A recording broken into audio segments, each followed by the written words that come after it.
Les communes et CPS wallons connaissent déjà bien Inforum car ils l'ont désormais choisi comme principale source documentaire. Inforum, c'est en effet la banque de connaissances spécialisée dans la recherche, la conservation et la mise à disposition d'informations juridiques et administratives destinées aux pouvoirs locaux.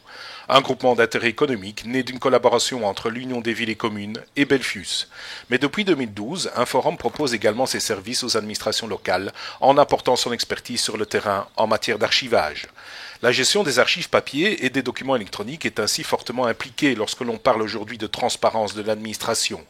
L'outil informatique permet aussi une multiplication des documents numériques qu'il devient cependant difficile de retrouver facilement sur les serveurs informatiques. C'est pourquoi Inforum met aujourd'hui son savoir-faire et son réseau au service des pouvoirs locaux en cette matière. Et sur place, cela se voit. La parole est aux acteurs de terrain. Un forum, c'est essentiellement une banque de données de textes juridiques et administratifs. Et en parallèle de ça, maintenant depuis 6 ans, nous avons développé un service donc dédié à l'archivage, donc qui va vraiment du traitement feuille à feuille du dossier, et là on est vraiment dans des chantiers qui peuvent durer plusieurs années, mais ça peut être du conseil, ça peut être de la consultance, ça peut être de la formation. Ce qui est important de savoir, c'est que dans les communes, c'est le directeur, dans les communes et CPS d'ailleurs, c'est le directeur général qui est en charge des archives, selon la loi sur les archives de 1955.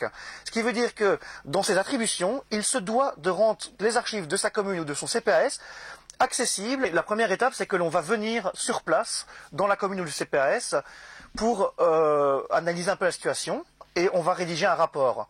Dans ce rapport, on va proposer un ou plusieurs scénarios pour améliorer la gestion des archives, que ce soit les archives au point de vue physique ou les procédures d'archivage. Ça peut aller de la simple formation, donc une demi-journée, une journée, comme des chantiers beaucoup plus longs, donc qui peuvent s'étaler sur plusieurs années, avec plusieurs phases. Et là, on va tout reclasser, tout mettre en boîte, étiqueter et ranger sur les étagères dans un éventuel nouvel espace qu'ils auront choisi. Et dans ce cadre-là, en général, on insiste pour proposer une formation en fin de projet pour rendre la commune ou le CPAS autonome dans la gestion de leurs archives. Donc dans ce cas-ci, par exemple, le classement est déjà assez bon. Et dans ce cas, notre intervention est assez minime puisqu'on se contente de faire un inventaire de toutes ces archives et de rédiger également ce que l'on appelle une liste de destruction. Les archives qui légalement n'ont plus de valeur, qui n'ont plus non plus de valeur administrative et qui n'ont pas de valeur historique, peuvent être détruites pour peu que l'on fasse une demande aux archives de l'État. Et comme on travaille en partenariat continuel avec eux, on est sûr d'avoir un travail de qualité d'une part, mais aussi qui sera en accord avec leurs exigences à eux, quoi.